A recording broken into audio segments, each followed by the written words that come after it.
Hey guys, welcome to target Sarkari Naukri. मैं हर्षद अली। उत्तर प्रदेश में junior added high स्कूलों में सहायक अध्यापक भर्ती परीक्षा 2021 के लिए ऑनलाइन आवेदन शुरू हो चुके हैं।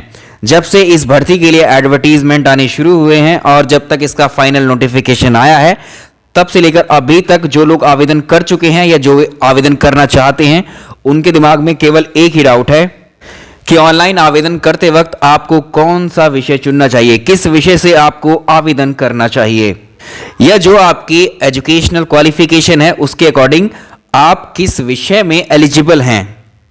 इस वीडियो में बात करेंगे इसी की।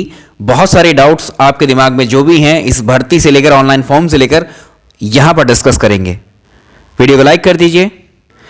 इस भर्ती परीक्षा के नोटिफिकेशन को थोड़ा सा अनसर्टेन बनाया गया है, क्योंकि जब आप ऑनलाइन आवेदन कर रहे होंगे तो आपसे ये नहीं पूछा जाएगा कि आप किस विषय से आवेदन करना चाह रहे हैं। ये ऑप्शन ही नहीं दिया है पीएनबी ने वेबसाइट पर इस फॉर्म को फिल करते वक्त।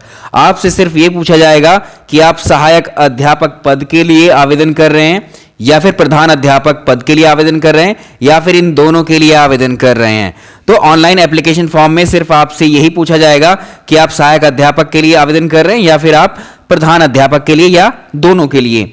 यानी आपसे जो जिस सब्जेक्ट में आप तैयारी करेंगे, जो सब्जेक्ट आपने अपने दिमाग में भी चूज किया है, उसको चूज करने के लिए ऑनलाइन फॉर्म में कोई भी ऐसा ऑप्शन अवेलेबल नहीं है।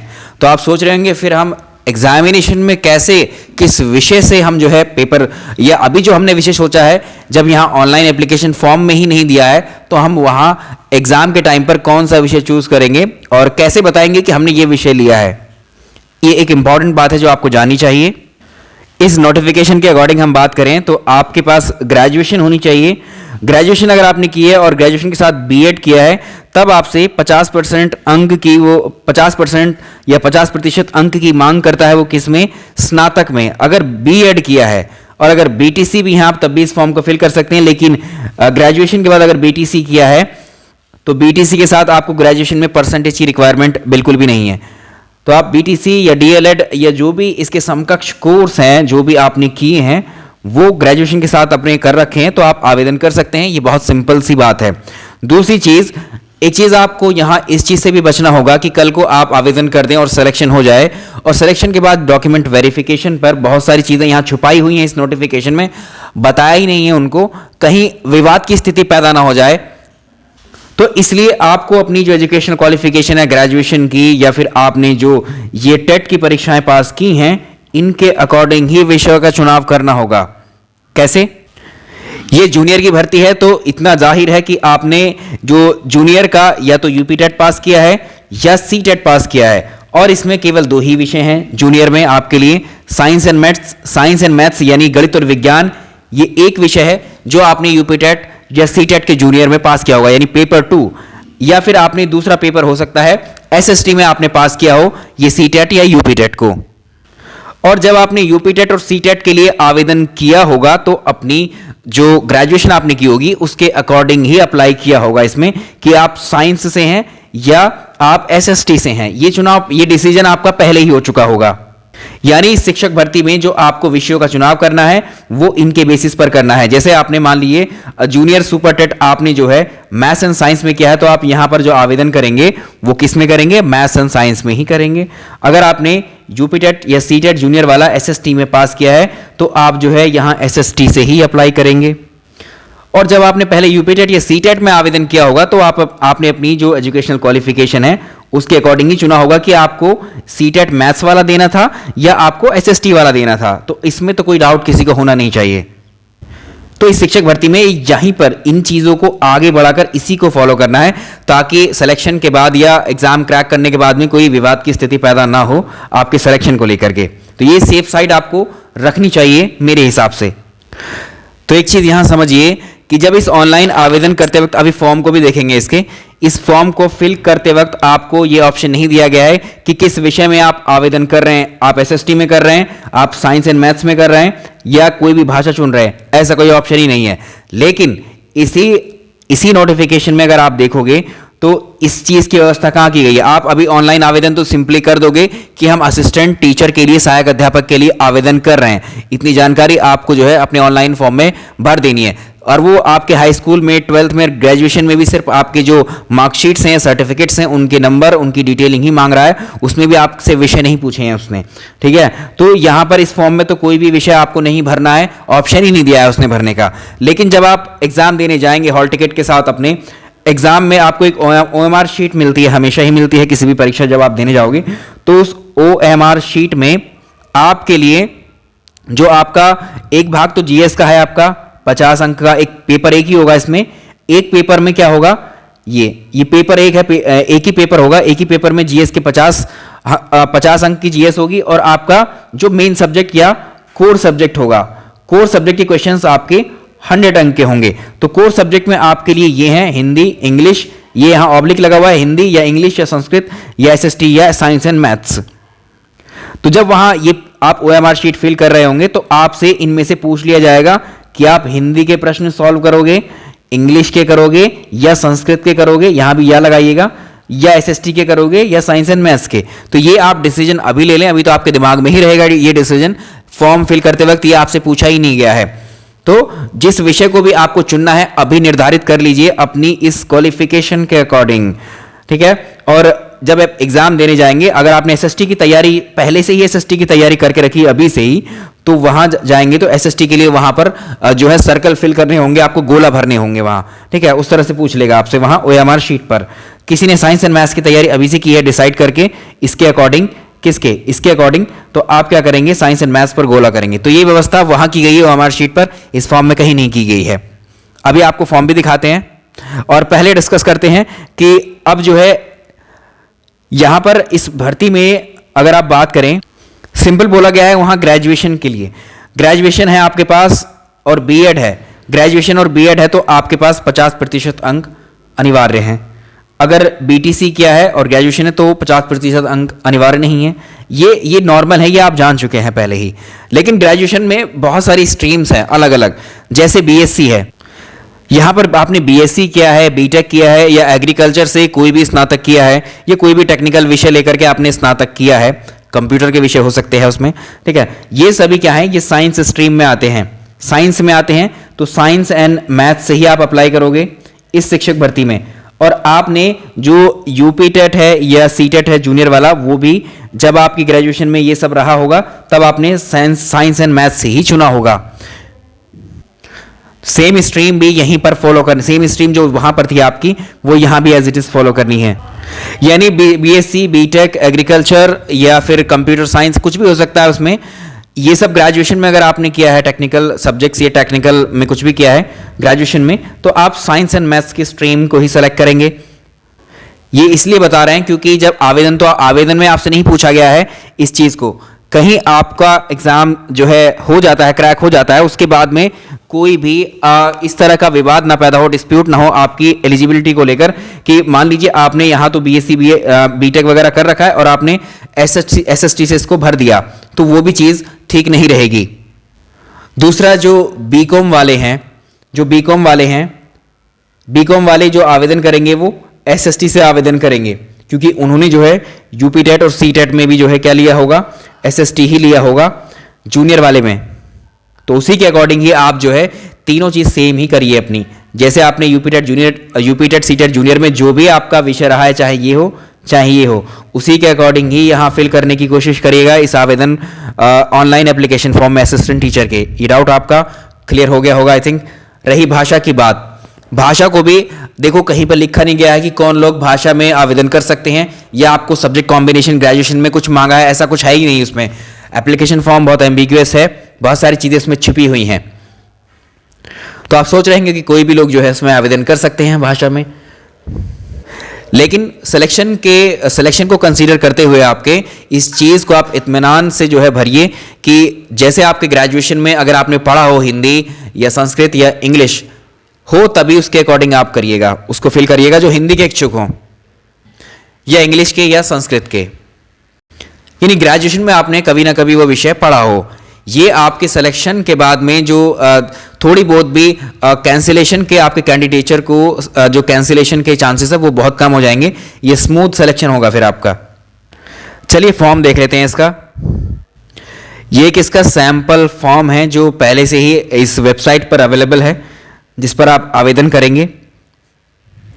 जो आपसे डिटेल्स मांगी गई हैं शुरुआत में ही, जो बेसिक डिटेल्स हैं, पहले तो आपका नाम, फादर नेम, मदर नेम, आपकी जन्मतिथि, आपकी कैटेगरी क्या है, स्पेशल कैटेगरी अगर है कोई तो वो बताएंगे, ईडब्ल्यूएस है या फिर कुछ भी जैसे हैंडीकैप होते हैं उसमें भी, जेंडर, ईमेल आईडी, आप जरा वही मेल आईडी और वही मोबाइल नंबर रखें जो आप फ्यूचर में भी आपके पास रहने वाले हैं। ऐसा नहीं हो आज आवेदन कर दिया और हॉल टिकट के टाइम पे या सिलेक्शन जब इसका रिजल्ट आए उसके टाइम पे ये मोबाइल गुम हो जाए, आपका मेल आईडी ना हो। तो एक ऑथेंटिक डालिए जिसको आप हमेशा यूज करते हैं, जो आगे हमेशा रखना चाहते हैं। मेल आईडी और मोबाइल नंबर का इसमें सबसे ज्यादा खेल रहेगा, ठीक है। तो स्ट्रिक्टली इसको फॉलो करिएगा। ट्रेनिंग कोर्स का पास किया है आपने, टीचर एलिजिबिलिटी टेस्ट इसमें भर देना है आपको।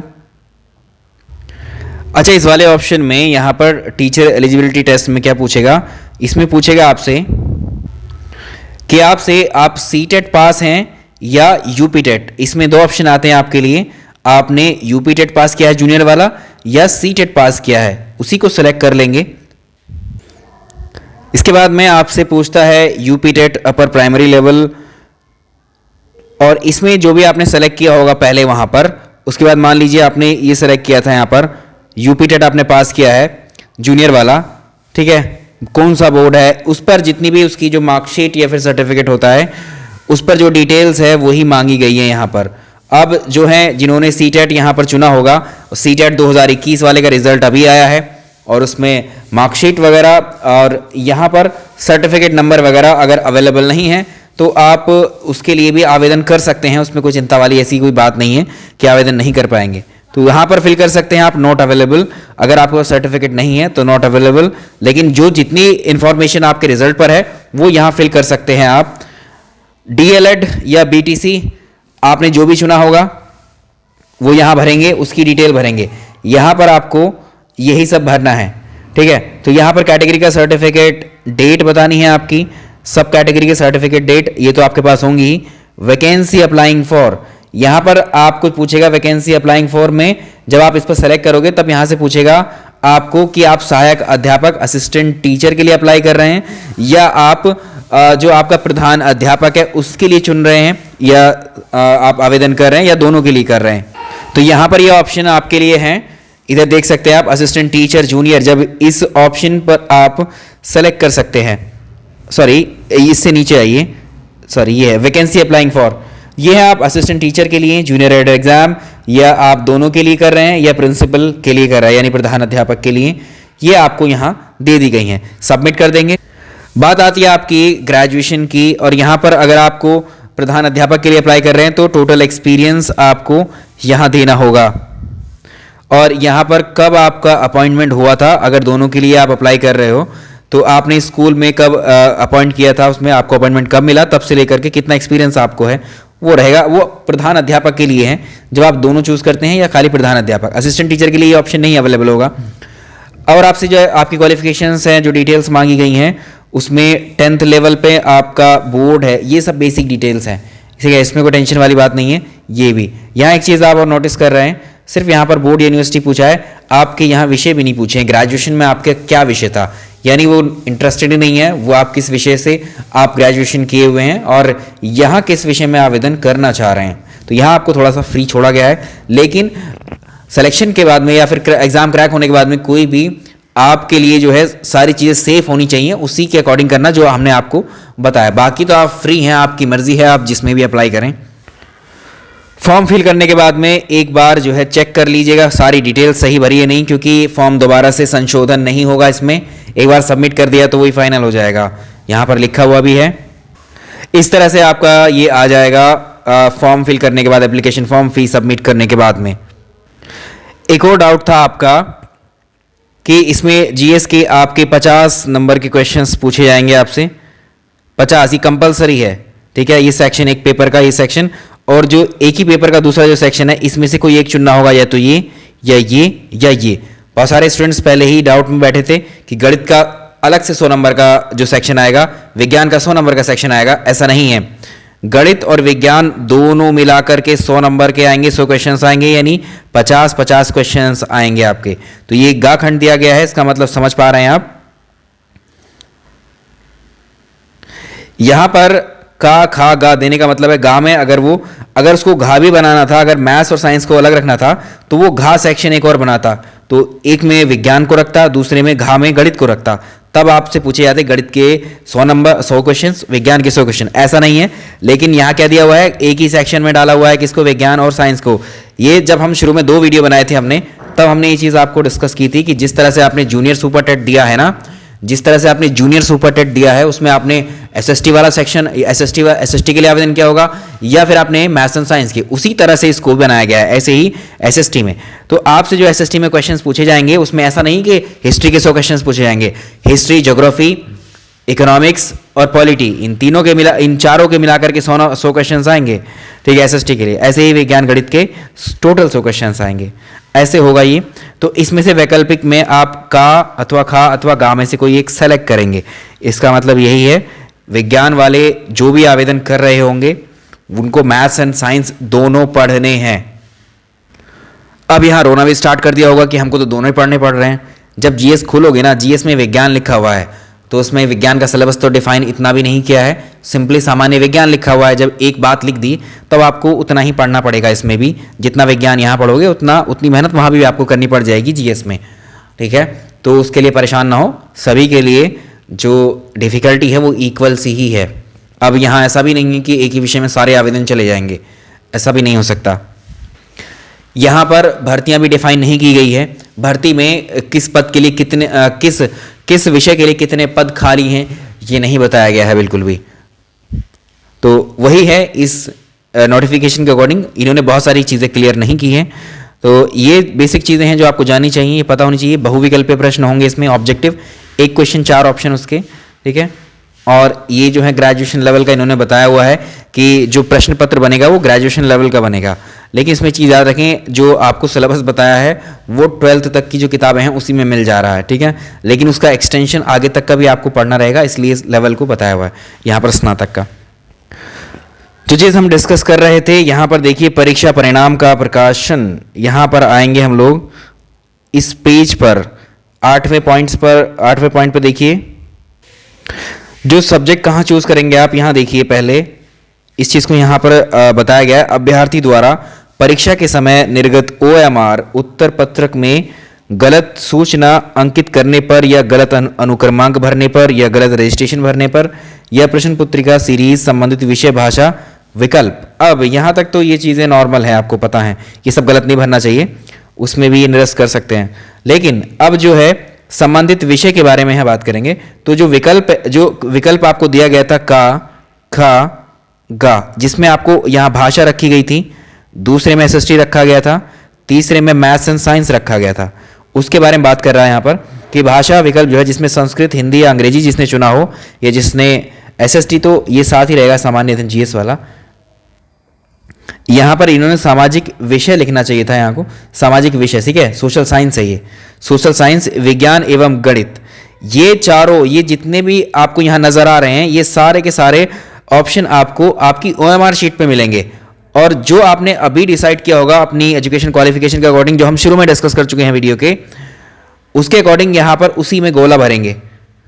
अगर उसको आप काला नहीं करते हो, गोला नहीं भरते हो, या त्रुटिपूर्ण अंकन करने पर उसका मूल्यांकन नहीं किया जाएगा, ठीक है, तो ऐसे आवेदन जो है वो विचारणीय नहीं होंगे, कंसीडर ही नहीं करेंगे, रिजेक्ट कर दिया जाएगा आपके उस उत्तर पुस्तिका को। ये हैं आपको इंपॉर्टेंट पॉइंट जो जानना चाहिए यहाँ। तो अब आप आवेदन कर सकते हैं। आई थिंक, मुझे लगता है काफ़ी सारे डाउट्स आपके क्लियर हो ही गए होंगे। कुछ के डाउट्स रहते हैं कि 49% है, 48% है ग्रेजुएशन में और बीएड भी है उनका। जब इस नोटिफिकेशन में क्लियर नहीं किया गया और पुराने शासनादेश पर ये डायरेक्ट करता है, ये वाला जो नोटिफिकेशन है, तो चीज़ें बहुत इसमें निश्चित नहीं है। आप जो है 48-49% वाले भी आवेदन कर ही दीजिए, कुछ पता नहीं कल को क्या चीज़ें चेंज हो जाए, तो आवेदन कर सकते हैं आप लोग भी, ठीक है। क्योंकि इसमें बहुत सारे पॉइंट्स या बहुत सारी चीज़ें ऐसी दी गई हैं कि इसको आराम से जो है कोई भी चैलेंज कर सकता है। ये सरकार या पीएनबी खुद ही कल को चैलेंज करने लगे इनको, या आप जिस तरह के सवाल मुद्दे उठते हैं कल कोर्ट लेकर के चले जा सकता है कोई भी। बहुत सारे पॉइंट्स ऐसे हैं इसमें, तो वो तो हर भर्ती के साथ होता है, कितना भी क्लियरेंस दे दें, लेकिन इसमें तो बहुत सारी चीज़ें छिपाई हुई हैं। आप जितना बताया सिस्टमैटिक वे में ही अपना दिमाग का इस्तेमाल करते हुए अपने ग्रेजुएशन, आपने जो सीटेट यूपीटेट जिस विषय में पास किया है उसके अकॉर्डिंग यहाँ पर OMR शीट में चुनिएगा। ये था इस वीडियो का सार। अभी भी कुछ डाउट्स बचते हैं तो कमेंट में लिख दीजिए, उनको पढ़ करके नेक्स्ट वीडियो में सॉल्व करने की कोशिश करेंगे। Thank you so much. Classes का आपको 1 से 2 दिन का वेट और करना पड़ सकता है, उसके बाद में ही रिज्यूम कर पाएंगे क्लासेस को भी। ठीक है, थैंक यू सो मच।